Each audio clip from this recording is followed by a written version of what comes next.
Good morning friends, स्वागत है आपके अपने चैनल एमसीक्यू वाला में।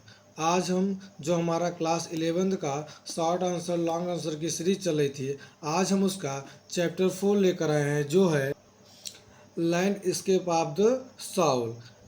ठीक है फ्रेंड्स, तो आज हमारा क्लास 11th का जो चैप्टर 4 है उसका हम शॉर्ट आंसर लॉन्ग आंसर देखेंगे। किसका है? हॉर्निबल टेक्स्ट बुक प्रोज का। उसके बाद हम पोएट्री चलाएंगे। ठीक है फ्रेंड्स, चलिए स्टार्ट करते हैं। तो short answer type question, answer the following question in not more than 30 word each. Question first है, watch which parts of the landscape were painted by Wu Daozi. Answer है, the emperor watched the painting for a long time. He admired the wonderful scene painted by Wu Daozi.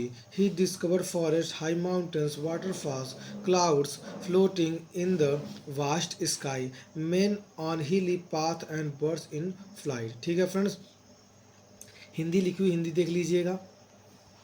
Question number 2 है हमारा, What happened to the painter as he entered the cave? चित्रकार के साथ क्या हुआ जब उसने गुफा में प्रवेश किया? आंसर है, when the painter Wu Daoji clapped in his hand, the door of the cave opened. He entered the cave, but its door closed. After him, the painting vanished and nothing was heard of the painter.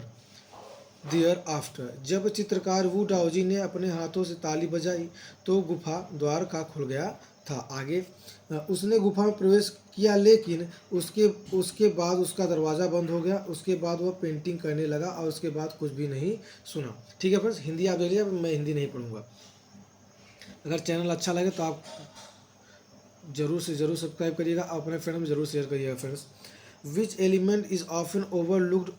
Question में how is it essential? Answer, the middle void is the blank space where the two complementary elements yang and yin meet. This is usually overlooked, but a viewer must actively participate in the painting. Without this middle void, the viewer cannot take an active part in the painting and it will be just like a European painting.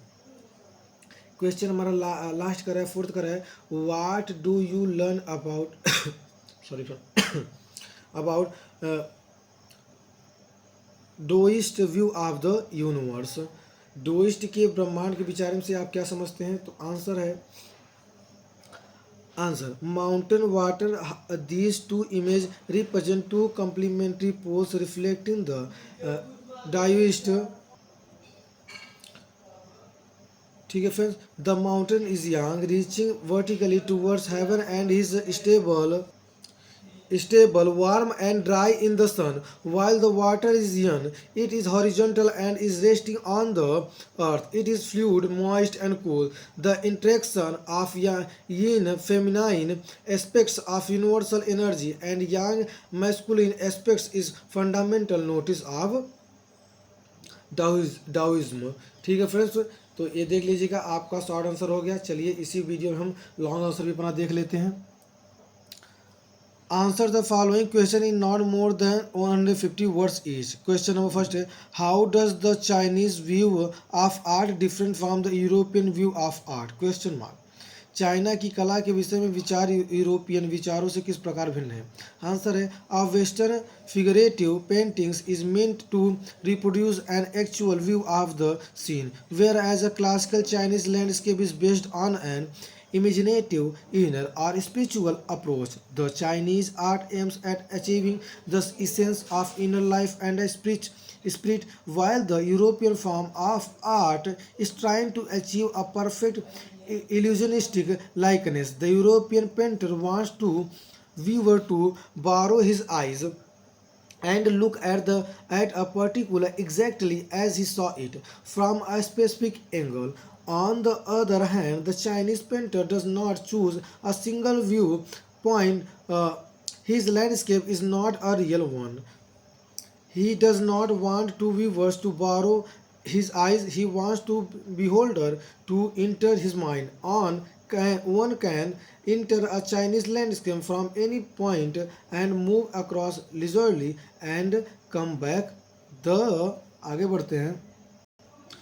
Chinese view of art also requires an active participation of the viewer. This participation is both physical and mental. The stories about the painting of Wu Daozi and old story from Flanders amply illustrated the different. ठीक है friends, अगर channel अच्छा लगे तो like और subscribe जरूर करिएगा friends, और अपने दोस्तों को जरूर शेयर करिएगा. चलिए क्वेश्चन नंबर दूसरा हम देखते हैं, जो हमारा लास्ट है लॉन्ग आंसर का, जो है explain the concept of shanshui. Shanshui के विचार की व्याख्या करो. तो आंसर है shanshui literally means mountain and water which used together represent landscape. These represent two complementary poles reflecting the diverse view of the universe. The mountain is yang which reaches vertically towards heaven. It is stable, warm and dry in the sun. The water is yang which is horizontal and rests on the earth. It is fluid, moist and cool. Yang is feminine and yang is masculine. The interaction between the two is the fundamental nation of Taoism. The third element, called the middle wide, is often overlooked, but it is essential as there takes place their interaction. This can be compared with the yogic practice of pranayama. Nothing can happen without this element. Man is the conduit of communication between heaven and earth. He is actually the eye of the landscape. ठीक है friends, तो अगर channel अच्छा लगे तो like और subscribe जरूर करिएगा और अपने फ्रेंड्स को जरूर शेयर करिएगा. हमने इस चैप्टर में लॉन्ग आंसर और शॉर्ट आंसर दोनों क्या कर लिया, समाप्त कर लिया. मिलते हैं आपसे नेक्स्ट चैप्टर में. ठीक है फ्रेंड्स, तब तक के लिए बाय बाय फ्रेंड्स.